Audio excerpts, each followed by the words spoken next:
So people who followed the Speech Sound Pics approach know that I tend to say things and sort of people go, why is she doing that? And then 10 years later they go, oh, that's what the research shows.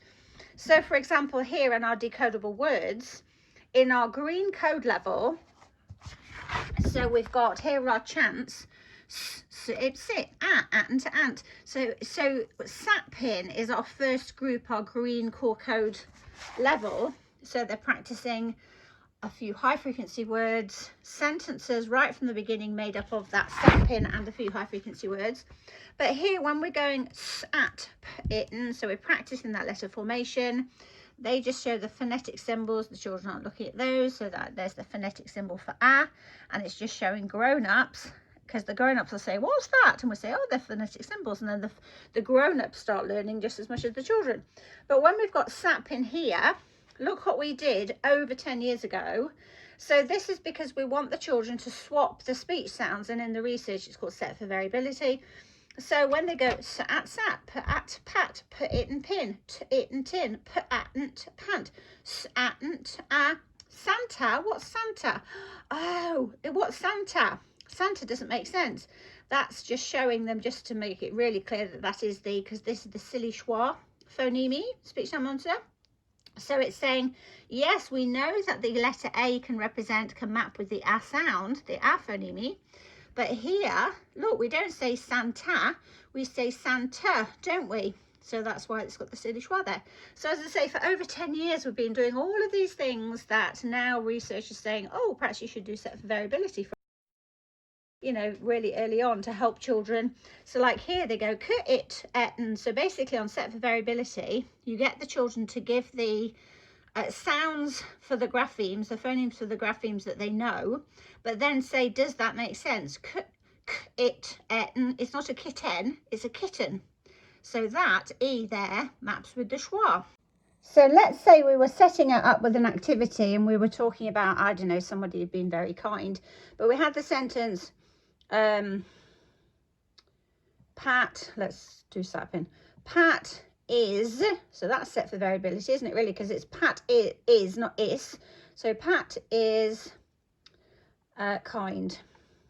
So if we were just talking about the fact that Pat is kind, we would be talking to children, oh, because look, put at Pat, so we've got put at Pat, is, it's not, is, if we went and kind, Pat is kind, does that make sense? No. So let's swap the speech sound. At Pat is I and kind. So that's set for variability. So we choose a sentence that the children can decode, or we're supporting them, whatever. But we'll say, okay, so if you used from your core code, if you tried kind, it doesn't make sense. So swap it. So the grapheme, the pitch of the sound stays the same, but the sound, what have we swapped it to? We swapped it to an I sound. And then go to my speaky just to secure it and just type the sounds. I, n, d. So the phonemes are like phonetic symbols for kids. So kind, I and kind. And let's check that the spelling, there it is the same. So yes, so speech to print, I and kind gives us the word kind. And then if we went to check mapping and either said kind, let's say it first, kind,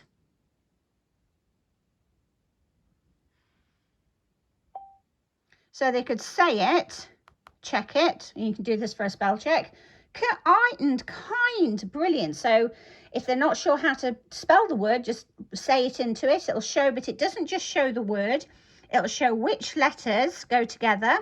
Black grey is our unique code mapping algorithm shows, and here are the phonemes, I and kind, and the fact that they move and whatever, multisensory, the children love them, they do the moves.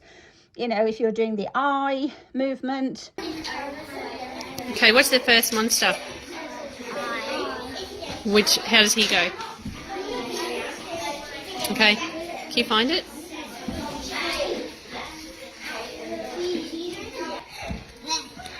Okay, put it down. Follow the sounds. What's the second sound you can hear? Item, kind. And then if we're going to learn it, then we're going to use the spelling routine. So we're bonding the speech sound, spelling and meaning. Kind, get them to write it in. Draw a picture, draw to store, and then do the spelling routine. So we have it there whilst we're learning it. Okay, kind, kind, kind, kind, kind, kind, kind, kind, kind, kind, and we're going to put the phonemes, the speech sound letters which happen to have the phonetic symbols underneath. I, that's the phonetic symbol for I. D. So we've got the speech sounds, so speech to print, kind, kind. Oh, my battery's gone. So we had the I. I'm doing that sound because the children think of it as pictures of sounds. Kind, kind. We would check it if your battery hadn't gone. Kind, kind, kind, kind, kind, kind. And if they've done it without the prompt, they get the stamp word stored in the orthographic lexicon, their brain's word bank.